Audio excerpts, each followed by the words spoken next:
आज हम लोगों को 11th क्लास के लिए रिवीजन स्टार्ट करना है।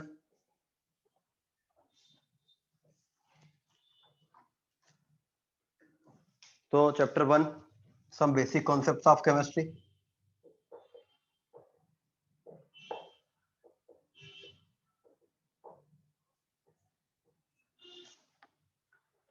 सम बेसिक कॉन्सेप्ट्स ऑफ केमिस्ट्री। इस कंप्लीट चैप्टर में जो मेन चीजें हैं वो है कुछ बातें हैं रिलेटेड की क्या क्या, व्हाट इज केमिस्ट्री, केमिस्ट्री का स्कोप क्या रहता है, why we should study chemistry. तो इनसे जनरली एग्जाम में कोई क्वेश्चन डायरेक्ट बनने का पॉसिबिलिटी नहीं है। फिर इसके अलावा अगर हम देखें तो इसमें unit system,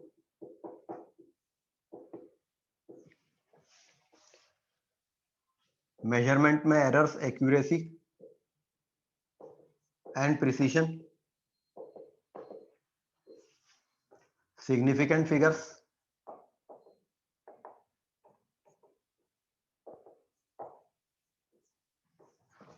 scientific notation,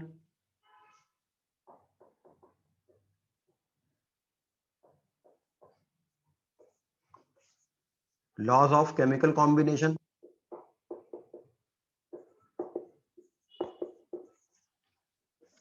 and mole concept. ये चीजें इस पूरे चैप्टर में हैं। अगर आपने कंप्लीट चैप्टर एनसीईआरटी बुक से पढ़ा है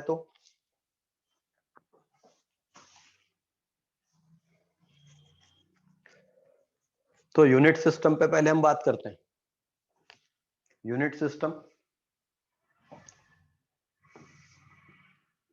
MKS unit system, FPS unit system, CGS unit system and SI system of unit.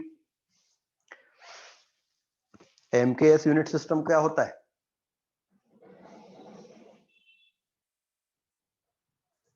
आपको मैंने कहा था कि आपको पूरा चैप्टर सीआरटी बुक से पढ़ के आना है। सर मीटर, किलोग्राम और second. Metre, kilogram, second. MKS unit system में लेंथ को मीटर में, मास को किलोग्राम में एंड टाइम को सेकंड में मेजर किया जाता है। तो MKS unit system, FPS unit system में क्या करेंगे? It is foot, pound, second. और CGS system centimetre, gram, second. But जो मेनली यूज किया जाता है वो एसआई सिस्टम ऑफ यूनिट है। और SI system mainly MKS unit system की यूनिट्स को कंसीडर करता है। तो फंडामेंटल यूनिट्स क्या है, डिराइव्ड यूनिट्स क्या होती हैं?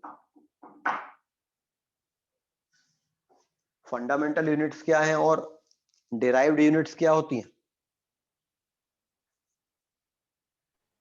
सर बेसिकली 7 फंडामेंटल यूनिट्स रहते हैं और इनके इंडिपेंडेंट सिंबल और एसआई यूनिट्स रहती हैं। और बाकी जितने भी क्वांटिटीज, फिजिकल क्वांटिटीज हैं, उन सबको हम डिराइव कर सकते हैं इन 7 फिजिकल क्वांटिटीज से। तो बेसिक 7 फंडामेंटल यूनिट्स हैं।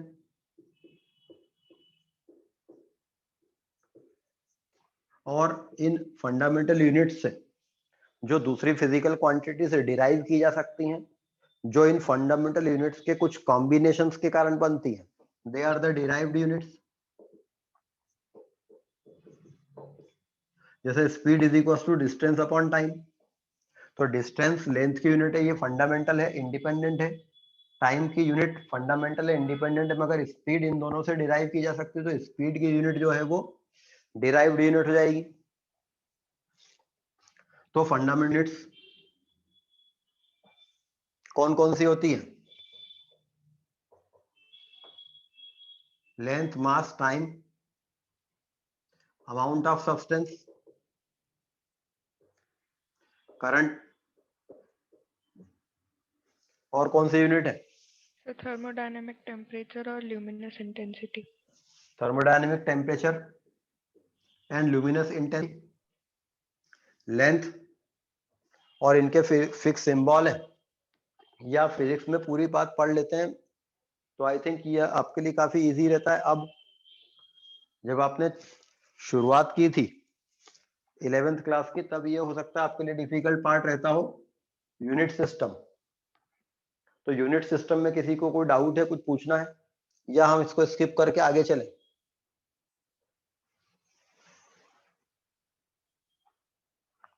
यूनिट सिस्टम से केमिस्ट्री में 11th एग्जाम में हो सकता है कुछ क्वेश्चन ना आए, बिकॉज फिजिक्स में आ जाता है, प्लस इससे क्वेश्चन यदि बनेगा भी तो जो एक टेबल दिया हुआ है एनसीईआरटी में, जिसमें ये 7 फंडामेंटल यूनिट्स की डेफिनेशंस दी हुई है, उन डेफिनेशंस को अगर आप याद कर लेंगे तो ज्यादा अच्छा है। जैसे लेंथ की डेफिनेशन क्या है, मीटर की डेफिनेशन क्या है?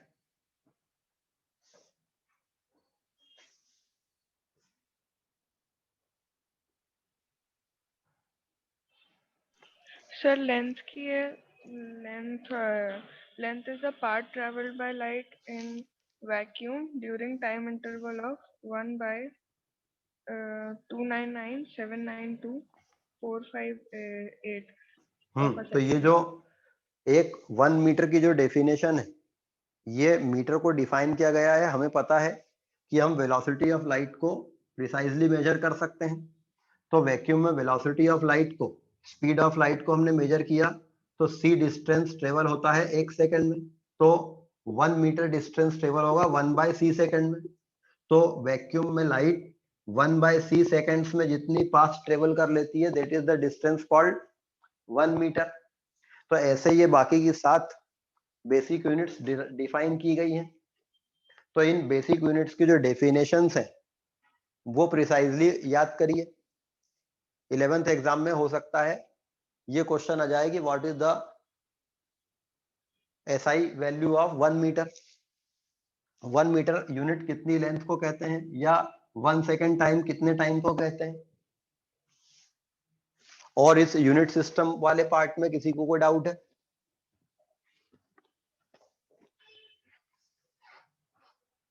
यूनिट सिस्टम वाला जो पार्ट है, इसमें किसी को कोई डाउट है?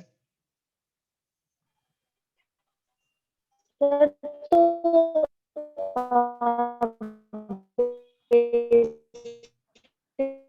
हेलो हाँ हेलो हाँ, दिया साठी। Yes sir. सर मुझे ये पूछना था कि तो जो इनकी डेफिनेशंस में इनके स्पेसिफिक जो डिजिट्स दिए हैं वो भी हम याद हाँ, रखें? ऑब्वियसली वही तो याद करना है। इनके जो ओके सर। स्पेसिफिक डिजिट्स हैं वही तो याद करना है, तो थोड़ा सा मेहनत कर लेंगे तो अच्छा रहेगा। बिकॉज हो सकता है कि क्वेश्चन इससे ना आए, और हो सकता है क्वेश्चन आ जाए। यदि आ गया तो हमें मार्क्स मिलेंगे, और हम उसी के लिए कर रहे हैं काम, और जिसको याद रहेगा उसकी रैंक ज्यादा अच्छी आएगी।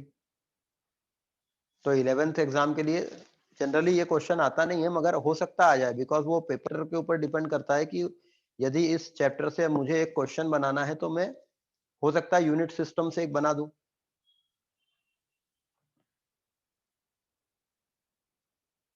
ठीक है। अच्छा, सेकंड पार्ट है एक्यूरेसी एंड प्रिसीशन। मेजरमेंट में एक्यूरेसी एंड प्रिसीशन क्या क्या होता है? What is accuracy and what is precision?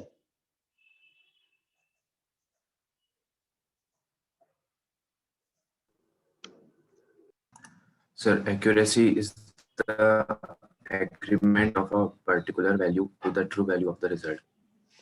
Accuracy is the agreement of a particular value with the true value of the result. मान लीजिए आपने एक लेंथ मेजर की, ये लेंथ एक्चुअल में 2 मीटर थी, और आपने इस लेंथ को मेजर किया 199 मीटर, फिर से मेजर किया 1.92 मीटर। तो ये एक मेजरमेंट हुआ। फिर एक किसी दूसरे पर्सन ने इसको मेजर किया 1.89 मीटर और 1.88 मीटर, 1.90 मीटर। तो इनमें से कौन सा रिजल्ट एक्यूरेट? सर नीचे वाला। गलत, पहला वाला। एक्यूरेसी का मतलब होता है कि जो एक्चुअल रिजल्ट है उससे आपका रिजल्ट कितना क्लोज गया है। इस वैल्यू से ये रिजल्ट बहुत क्लोज है, 1.99 1.92 से बहुत क्लोज है, जबकि ये वाले रिजल्ट दूर है, ज्यादा क्लोज नहीं है। और मैं इसको 1.96 कर लेता हूं। चलो, तो एक्चुअल रिजल्ट से जितना ज्यादा क्लोज होगा, that measurement is the accurate measurement. Then what is precision? So उनके बीच में कितनी क्लोजनेस है? आपने जो मेजरमेंट है, बार बार आपने रीडिंग्स ली हैं, उनके बीच में कितनी ज्यादा क्लोजनेस है। अगर हम इस रिजल्ट को देखें तो ये रिजल्ट एक्चुअल रिजल्ट से दूर है, लेकिन आपस में जो रिजल्ट्स हैं ये बहुत क्लोज है। ये आपस में रिजल्ट क्लोज नहीं है, 0.04 का डिफरेंस है, जबकि इनमें 0.01 का ही डिफरेंस आ रहा है इन रिजल्ट्स में। तो इस ये मेजरमेंट में प्रिसीशन, मतलब एक्यूरेसी का मतलब होता है एक्चुअल जो रिजल्ट है, जिस वैल्यू को आप मेजर कर रहे थे उसकी जो एक्चुअल वैल्यू है उससे आप कितना क्लोज चले गए। लेकिन जब आप बार बार मेजरमेंट कर रहे थे तो आपके रिपीटेटिव मेजरमेंट्स में कितनी क्लोजनेस थी, वैल्यूज आपस में कितनी क्लोज आ रही थी, दैट इज कॉल्ड प्रिसीशन। तो प्रिसीशन की डेफिनेशन क्या होगी? Sir, it is the closeness to the closeness of the various measurements. It is the closeness of the various measurement or the agreement of the various measurement with each other. तो आपके result में जैसे आप titration करते हैं, तो titration में आपने जब एंड पॉइंट लेते हैं तो पहला एंड पॉइंट एक वैल्यू पे आता है, फिर आप वापस से एक एंड पॉइंट लेते हैं, मींस वापस से टाइट्रेशन करते हैं। टाइट्रेशन आप 3-4 बार करने को कहा जाता है आपको स्कूल में। कब तक टाइट्रेशन करते हैं? So, जब तक वो प्रॉपर कलर ना आ जाए। कलर तो आएगा, वो तो एंड पॉइंट तो आप लास्ट लोकेट की करोगे। 3 वैल्यू सेम ना आ जाए। 3 नहीं, 2। टाइट्रेशन में Yes, आपने sir. एक बार मेजरमेंट किया, एंड पॉइंट सपोज 15.1 पे आया, फिर सेकंड टाइम किया 15.3 पे आया, फिर मेजरमेंट किया 15.3 पे आया। लगातार 2 बार जब तक एक जैसा रिजल्ट ना जाए तब तक टाइट्रेशन को रिपीट करना चाहिए। तो टाइट्रेशन जब हम करते हैं तो 2 लगातार रीडिंग एक जैसी आ जानी चाहिए, तब तक करते हैं, कहते हैं कॉन्कॉर्डेंट रीडिंग्स। तो ये रिजल्ट में एक्यूरेसी बढ़ाने के लिए करते हैं कि प्रिसीशन बढ़ाने के लिए करते हैं? Precision. प्रिसिशन में ये रिजल्ट में प्रिसीशन बढ़ाने के लिए करते हैं। किसी मेजरमेंट में ज्यादा मैटर क्या करता है, एक्यूरेट होना या प्रिसाइज होना? प्रिसाइज है। किसी Precise मेजरमेंट में इंपॉर्टेंस एक्यूरेसी की रहेगी कि प्रिसीशन की रहेगी? सर अगर Precision एक्चुअल में। वैल्यू पता है तो एक्यूरेसी की। वैसे तो एक्यूरेसी की ही रहना चाहिए, क्योंकि पता लगा आपके रिजल्ट प्रिसाइज तो है मगर एक्चुअल वैल्यू से ही बहुत दूर है, तो एक्यूरेसी की ही इंपॉर्टेंस रहेगी। मगर एक्यूरेसी को हम चेक नहीं कर सकते, बिकॉज अगर आप किसी मेजरमेंट को कर रहे हैं और आपको उसका रिजल्ट पता है तो फिर क्यों कर रहे हैं? इन मैक्सिमम केस तो हम मेजरमेंट कब करते हैं, जब हमें एक्चुअल वैल्यू पता नहीं होती है, तो हम उसको पता करने, जैसे आपको टाइट्रेशन का एंड पॉइंट कितनी वैल्यू पे आई है नहीं पता है, तो you can not check the accuracy, you can only rely on the precision. किसी को कोई डाउट है एक्यूरेसी और प्रिसीशन में?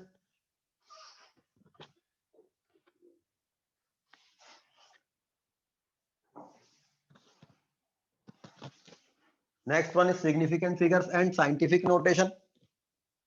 किसी बड़े या छोटे नंबर को आप अगर प्रॉपर तरीके से रिप्रेजेंट करना चाहते हैं, then it can be represented by scientific notation. तो आप डेसिमल प्लेस को एडजस्ट कर लेते हैं साइंटिफिक नोटेशन के थ्रू।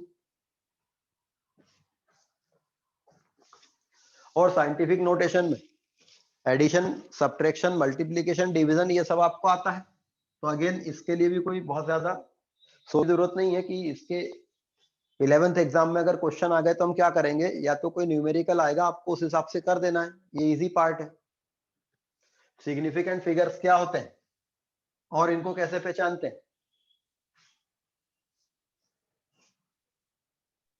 सर जैसे कभी कभी कैलकुलेटेड एक्सपेरिमेंटली कैलकुलेटेड वैल्यूज में अनसर्टेनिटी रहती है, तो जिन डिजिट को देख के हम सर्टेनली बता सकते हैं कि ये सही है, उनको हम सिग्निफिकेंट फिगर्स बोलते हैं। तो उसके 3 रूल्स हैं। पहला है कि जितने भी नॉन जीरो डिजिट्स हैं वो उनको हम सिग्निफिकेंट मानेंगे। All non zero digits are significant. और So So zero first preceding.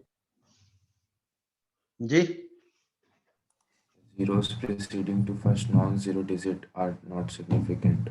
Zeros preceding to first non zero digit are non significant. 0.005 में ये तीनों जीरो नॉन सिग्निफिकेंट है, 5 सिग्निफिकेंट है बस। और If a number sir n 2 non zero numbers के बीच में एक जीरो डिजिट है तो वो सिग्निफिकेंट मानी जाएगी। ये जीरो सिग्निफिकेंट है। नॉन जीरो डिजिट्स के बीच का जो जीरो होता है वो सिग्निफिकेंट होता है। और Sir, trailing zeros to the right of the decimal places are significant. Trailing zeros to the right of the decimal places are significant. इसमें कितने सिग्निफिकेंट फिगर्स हैं? इसमें 3 सिग्निफिकेंट फिगर है। एग्जैक्ट नंबर्स में कितने सिग्निफिकेंट फिगर होते हैं?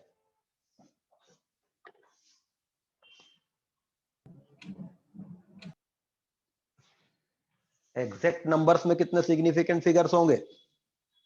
जितनी डिजिट है Zero. जी जितने डिजिट है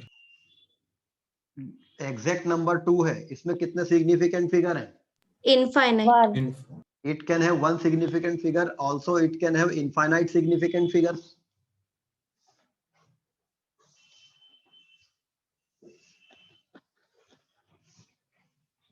सिग्निफिकेंट फिगर्स के मल्टीप्लिकेशन और डिवीजन के रूल्स और एडिशन और सब्ट्रैक्शन के रूल्स क्या हैं?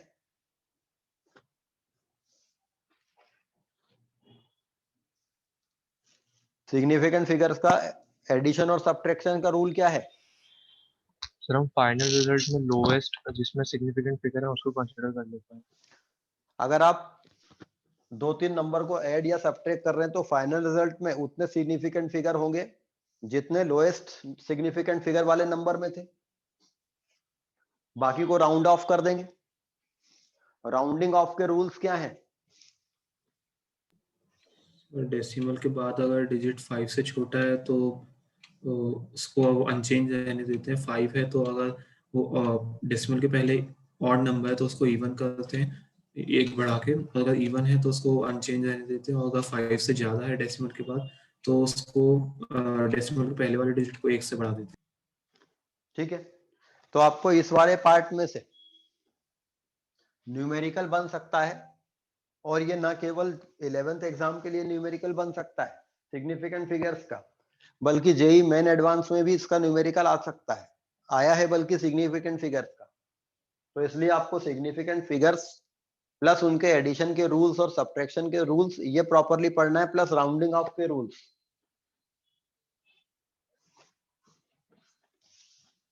नेक्स्ट पार्ट इस चैप्टर में laws of chemical combinations. Laws of chemical combinations are the fundamental laws जो डाल्टन एटॉमिक थ्योरी पर मेनली बेस्ड है। लॉज ऑफ केमिकल कॉम्बिनेशन कौन कौन से हैं?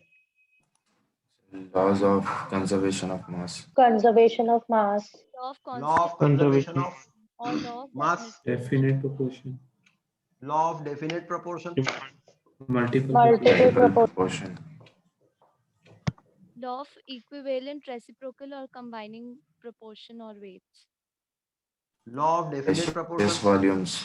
Law of multiple proportion, Gay Lussac's law, Law of law of gaseous reciprocal volumes. Proportion, Avogadro law. Gay Lussac law,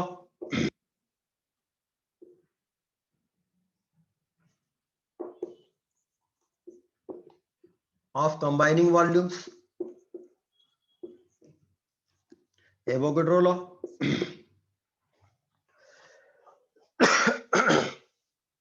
law of conservation of mass क्या होता है? It states that during the course of a chemical process, matter is neither created nor destroyed.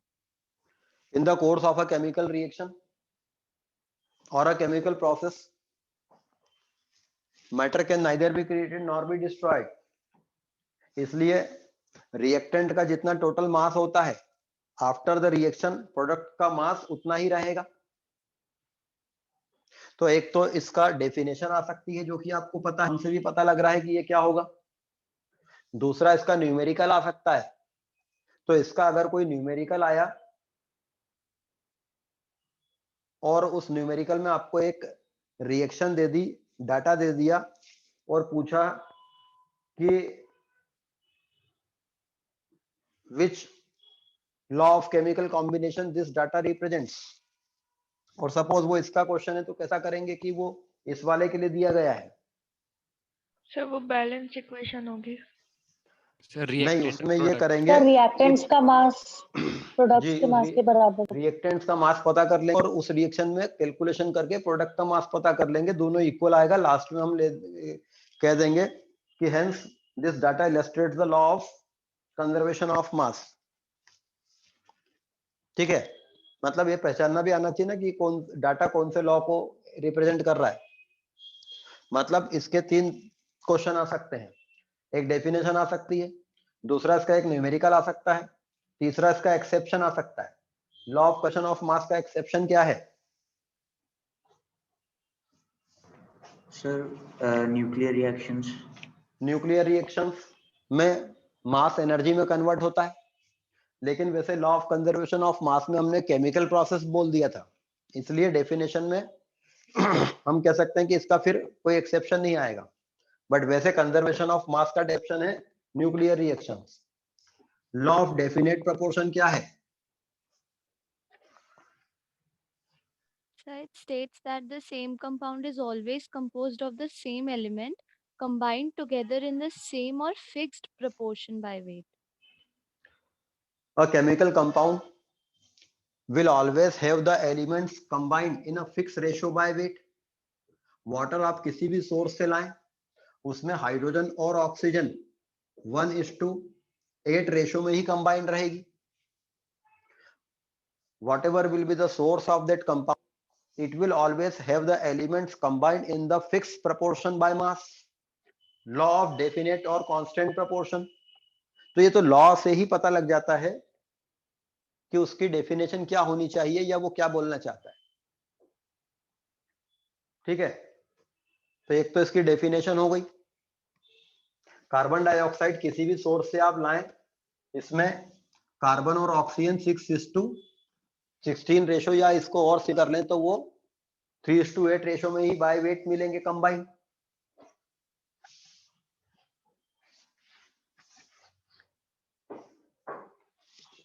Law of definite proportion का कोई numerical आएगा तो उसके लिए आपको क्वेश्चन दे दिया जाएगा और उसमें डाटा दे दिया जाएगा। कैसे पता करेंगे कि ये डाटा जो है ये लॉ ऑफ कांस्टेंट प्रोपोर्शन को शो कर रहा है?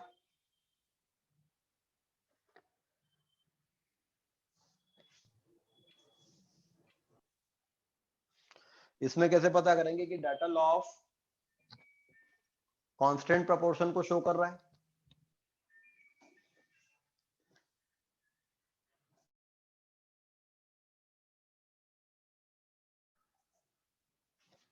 हाँ जी, लॉ ऑफ डेफिनेट प्रोपोर्शन, इसको कैसे हम प्रूव करेंगे कि ये डाटा जो है लॉ ऑफ डेफिनेट प्रोपोर्शन को बता रहा है? सर एक्सपेरिमेंट में जो कंपाउंड बनेंगे उनका मॉलिक्यूलर मास पता करके डिवाइड करके देख लेंगे रेशियो कितना है। मतलब उस क्वेश्चन में एक कंपाउंड जैसे वाटर है, इसके 2-3 सोर्स दिए रहेंगे और आपको इसमें ये पता बताना रहेगा कि हाइड्रोजन इसके अंदर, ऑक्सीजन जो आपस में कंबाइंड है, इस वाले वाटर में जो कंबाइंड है, इस वाले वाटर में जो कंबाइंड है, वो 1:8 रेशो में कंबाइंड है। न्यूमेरिकल भी आ सकता है इसका। What will be the exception of this law? इसके एक्सेप्शन क्या रहेंगे?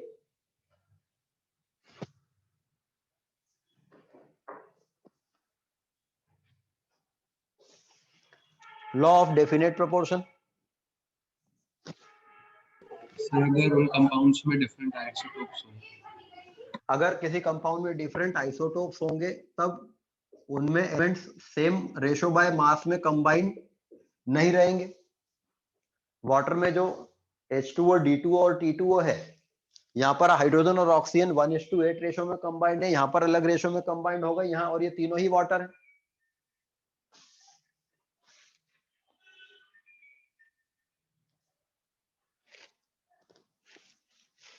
ठीक है,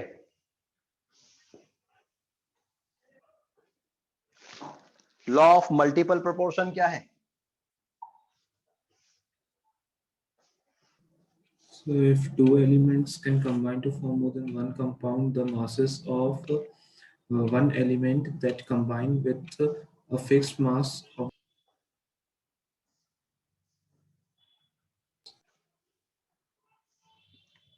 हाँ जी, When a fixed amount of element A combines with different amount of element B to form different compounds, then different amounts of element B always bear a simple ratio.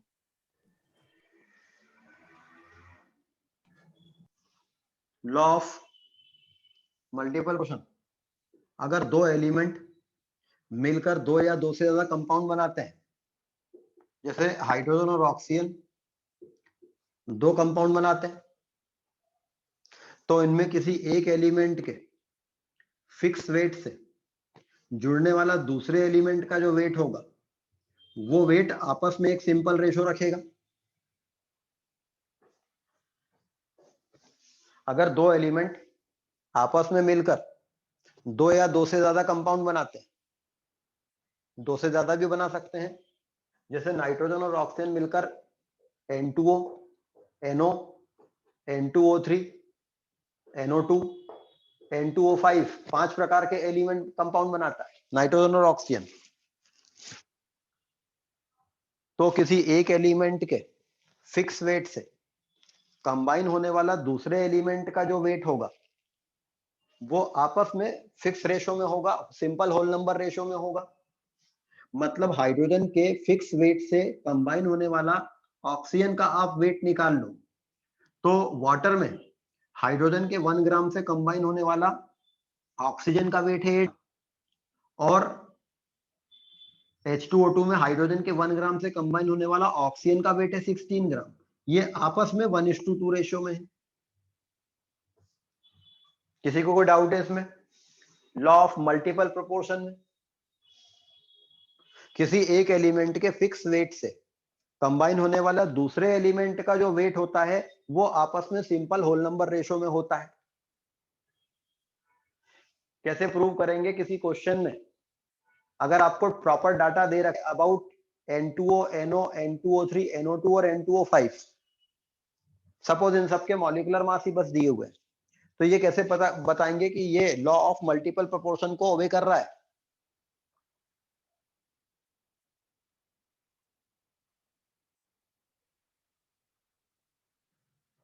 इसमें कैसे बताएंगे कि ये लॉ ऑफ मल्टीपल प्रोपोर्शन को ओबे कर रहा है डाटा? तो उनके मोलर मास का रेशियो कर लेंगे। नहीं, इसमें सिंपल करो, नाइट्रोजन के 14 ग्राम से कंबाइन होने वाला यहाँ ऑक्सीजन का वेट क्या है? 16। नाइट्रोजन के 14 ग्राम से यहाँ ऑक्सीजन का कंबाइंड वेट क्या है? 8। नाइट्रोजन के 14 ग्राम से यहाँ ऑक्सीजन का कंबाइंड वेट क्या है वो पता कर लो। नाइट्रोजन के 14 ग्राम से यहाँ ऑक्सीजन का कंबाइनिंग वेट 32 है। नाइट्रोजन के 14 ग्राम से यहाँ ऑक्सीजन का कंबाइंड वेट 40 है। देखो नाइट्रोजन के 2 एटम है, तो 28 ग्राम नाइट्रोजन से 3 ग्राम ऑक्सीजन कंबाइंड है, तो 14 ग्राम नाइट्रोजन से 8 ग्राम ऑक्सीजन कंबाइंड रहा होगा। यहाँ तो नाइट्रोजन का एक ही एटम है, 14 ग्राम नाइट्रोजन से 16 ग्राम ऑक्सीजन कंबाइंड है। यहाँ पर 28 ग्राम नाइट्रोजन से 48 ग्राम है, तो 14 ग्राम से 24 होगा। अब ये आपस में क्या रेशो में है पांचों weight? Simple whole number ratio में 1:2:3:4:5 सिंपल होल नंबर रेशो में है ये, और सिंपल होल नंबर रेशो में है ये कैसे पता करेंगे? इनमें से सबसे छोटे से सबको डिवाइड कर दो। तो नाइट्रोजन के 14 ग्राम से कंबाइन होने वाला ऑक्सीजन का जो अलग अलग कंपाउंड्स में वेट है वो 8, 16, 24, 32, 40 ग्राम है, मतलब 1:2:3:4:5 रेशो में है। किसी को कोई डाउट इसमें?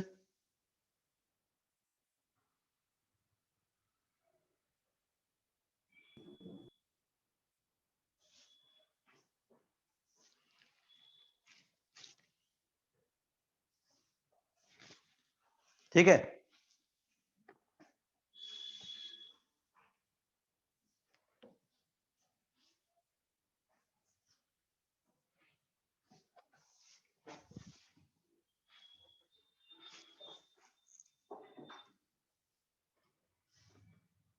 Law of reciprocal proportion. Law of reciprocal proportion क्या होता है? If two elements A and B combined with a fixed mass of element C to form two compounds, then the ratio of A and B in these compounds is same or simple multiple of the ratio when they combine with each other. Very good. Suppose carbon, sulphur और oxygen 3 element हमारे पास में है। अब आप कोई एक को fix कर दो, सपोज कार्बन को फिक्स कर दिया, और कार्बन के फिक्स मास से कंबाइन होने वाला सल्फर और ऑक्सीजन का मास पता कर लो और इनका एक कंपाउंड ले लो। तो कार्बन से फिक्स मास से बनता है CH2 और कार्बन से बनता है CO2। कार्बन के 12 ग्राम 32 ग्राम 64 ग्राम सल्फर कंबाइन हुआ है, कार्बन के 12 ग्राम से 32 ग्राम, तो ये 64 32 कम रेशो में 2:1 रेशो में कंबाइन हुआ है। तो जब ये दोनों कंबाइन होंगे, कौन? तो वो या तो इसी रेशो में रहेंगे या इसके किसी सिंपल रेशो में रहेंगे। जो आपने ए बी और सी के हिसाब से बोला, तो यहां पर भी 3 एलिमेंट है A B C. So to a fix mass of an element the elements combine when they together combine, they will combine either in the same ratio or in the simple ratio. This is called law of reciprocal proportion. इसमें किसी को कोई doubt है? ये example से इसको याद रख लो, ऐसा ट्रायंगल बन जाएगा। कार्बन के एक फिक्स मास से कंबाइन होने वाला ऑक्सीजन और सल्फर मास का रेशो होगा। जब ये दोनों आपस में कंबाइन होंगे तो ये उसी रेशो में कंबाइन होंगे या उसके किसी होल नंबर रेशो में कंबाइन होंगे।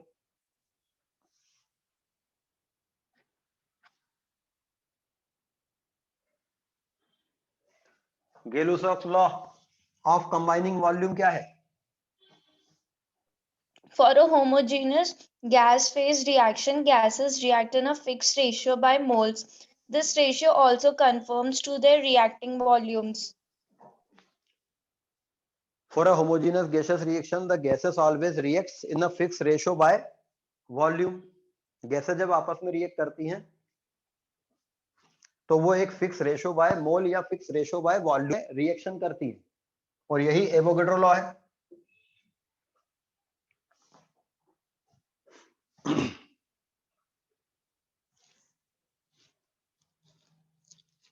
ठीक है, तो इनमें किसी को कोई डाउट है? क्योंकि इस चैप्टर का मेन पार्ट जिससे क्वेश्चंस बन सकते हैं वो एक तो ये लॉज ऑफ केमिकल कॉम्बिनेशन,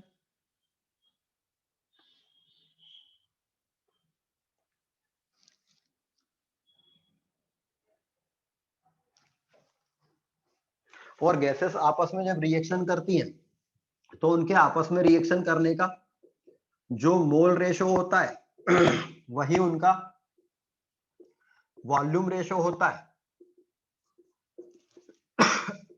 इस बात को यूज करके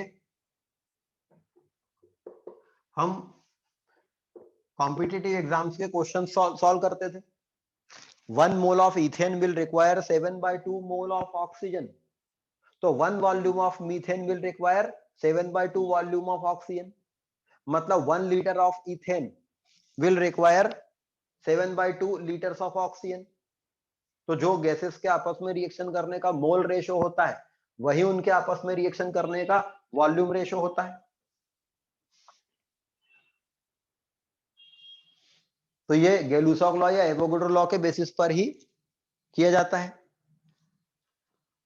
इसमें किसी को कोई और डाउट है?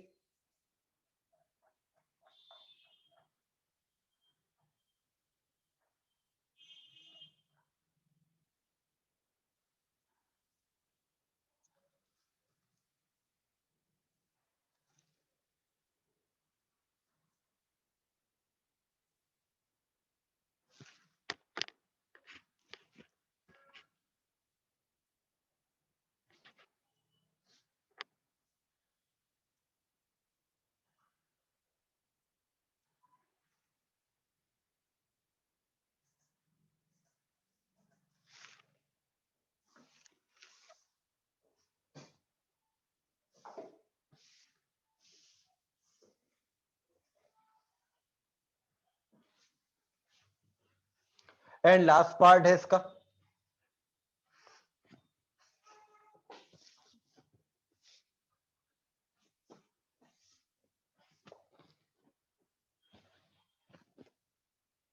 Mole concept. मोल कॉन्सेप्ट से related questions. 1 mole of any substance contain 6.023 into 10 to the power 23 entities of that substance। किसी सब्सटेंस के 1 मोल में उस सब्सटेंस की 1 मोल एंटिटीज होती हैं। तो 1 mole electrons will be this much number of electrons, 1 mole protons will be this much number of protons, 1 mole of pen मतलब this much number of pen. तो 1 मोल मतलब इतनी चीजें, या उल्टा कह सकते हैं इतनी चीजें मतलब 1 मोल। लेकिन ये सिंपली मोल की डेफिनेशन है कि 1 mole of any substance will contain this much entities of that substance. ये तो सिर्फ मोल की डेफिनेशन है। एक्चुअल में मोल कॉन्सेप्ट क्या है? 1 mole of a compound will weigh equal to its gram molecular weight. किसी कंपाउंड का 1 मोल उसके ग्राम मॉलिक्यूलर वेट के बराबर होगा। तो 1 mole of oxygen will be 32 ग्राम पर मोल। ऑक्सीजन का ग्राम मॉलिक्यूलर वेट होता है 32 ग्राम पर मोल। तो जब हम ऑक्सीजन का मॉलिक्यूलर मास लिखते हैं 32 ग्राम पर मोल, तो ये हम जो बोलते हैं यूनिट ग्राम पर मोल, यही तो मोल कॉन्सेप्ट है। 1 mole of oxygen will be 32 ग्राम। तो ये मास नंबर रिलेशनशिप हमें मिल जाती है। 1 mole of a molecule, 1 mole of a compound will be its gram molecular weight, या उल्टा 1 gram molecular weight of a compound will be its 1 mole. और चूंकि 1 mole इतना होता है तो we can have this relation also. 1 gram molecular weight of a compound will contain this much number of molecules of that compound. तो 1 mole of oxygen 32 ग्राम होगी और 32 gram oxygen में 6.023 इंटू 10⁻20 ऑक्सीजन के मॉलिक्यूल होंगे। ये बात मॉलिक्यूल के लिए है, यही बात एटम के लिए भी होती तो ग्राम एटॉमिक वेट की हम बात करते, और फिर इतने एटम्स होते। तो यही आपस के जो इंटर रिलेशन है ये मोल कॉन्सेप्ट है। मोल कॉन्सेप्ट का एक पार्ट और निकाला जा सकता है क्या? 1 mole of a gas will be 22.4 liter at STP, means that gas will be either having its gram molecule, अगर वो मॉलिक्यूलर गैस है, और अगर वो एटॉमिक गैस है मतलब नोबल गैस है सीलियम नियॉन वगैरह, तो उतने उनके एटम होंगे और उनका मास उतना होगा। ऑक्सीजन गैस है, 1 mole of oxygen 22.4 litre volume occupy करेगी एसटीपी पर, उसका 32 ग्राम मास होगा और उसमें 6.023 इंटू 10⁻23 ऑक्सीजन के मॉलिक्यूल होंगे। But 1 mole of helium gas 22.4 litre volume occupy करेगी एसटीपी पर और उसमें इतने एटम होंगे और उसका एटॉमिक वेट के बराबर उसका वेट होगा 4 ग्राम। किसी को कोई डाउट है इन 4 रिलेशंस में? This complete diagram is the mole concept. और मोल कॉन्सेप्ट के जो क्वेश्चंस आते हैं वो इन्हीं में घूम फिर कर कुछ क्वेश्चंस बना दिए जाते हैं, या तो इस रिलेशन के या इस रिलेशन के या इस रिलेशन के।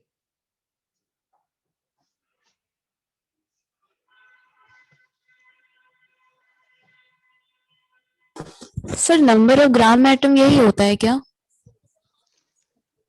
Number of gram atom, 1 gram atom मतलब 1 मोल एटम। ग्राम एटम वर्ड अगर आ गया मतलब मोल है वो, तो 1 ग्राम एटम को हम क्या पढ़ेंगे? 1 मोल एटम। 1 ग्राम मॉलिक्यूल को हम क्या पढ़ेंगे? 1 मोल मॉलिक्यूल। अगर मैंने आपको कहा 1 ग्राम एटम ऑफ मीथेन, मतलब 1 ग्राम मीथेन नहीं है आपके पास, मतलब मैंने आपको कहा 1 ग्राम मॉलिक्यूल ऑफ मीथेन, तो आपके पास 1 ग्राम मीथेन नहीं है, आपके पास 1 मोल मॉलिक्यूल्स ऑफ मीथेन है, मतलब 16 ग्राम मीथेन है।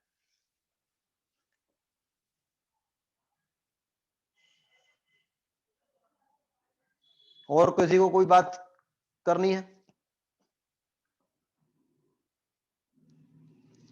चलिए, तो ये चैप्टर मैंने आपको रिवाइज करा दिया पूरा, जो मेन बातें थी इसमें। अब आप इसको आज एक बार पूरा एनसीईआरटी बुक से पढ़िए और पूरा समझिए इसको। एक बार आपने पढ़ लिया होगा क्लास में आने के पहले, एक बार अभी क्लास के बाद 1 घंटे इसको पूरा पढ़ लीजिए प्रॉपर, तो आपको ये प्रॉपर पूरी तरह से पूरा चैप्टर समझ में आ जाएगा। इस चैप्टर की जो बात नहीं समझ में आई है वो नेक्स्ट क्लास में पहले पूछ लेना, फिर हम इसके बाद अगला चैप्टर पे जाएंगे। अगला चैप्टर कौन सा रहेगा? Atomic structure. Atomic structure. Okay, अगला चैप्टर रहेगा एटॉमिक स्ट्रक्चर। तो आज आपका होमवर्क है, इस चैप्टर को मैंने जो रिवाइज कराया है उसकी हर बात पढ़ लेनी है। एनसीईआरटी बुक में से पूरा चैप्टर थॉरोली पढ़ना है। एक बार आप पढ़ के आए, एक बार वापस पढ़ लेना है, तो आपका 11th के लिए कंप्लीट तैयार हो जाएगा। और आपको उसमें डिस्क्रिप्टिव आंसर्स लिखते बन जाएगा उस केस में। अभी जब मैं पूछता जा रहा था तो कई लोग डेफिनेशन बोल पा रहे थे, कई लोग डेफिनेशन नहीं बोल पा रहे थे। डेफिनेशन किसी को समझ में आ गई थी लेकिन वर्ड नहीं मिल रहे थे, कई लोगों को कुछ भी नहीं पता था। तो वो सारे फ्लॉ दूर कर लीजिए इस चैप्टर के। ऐसे 1 बाय 1 हम सारे चैप्टर्स करते जाएंगे 11th की तैयारी करने के लिए।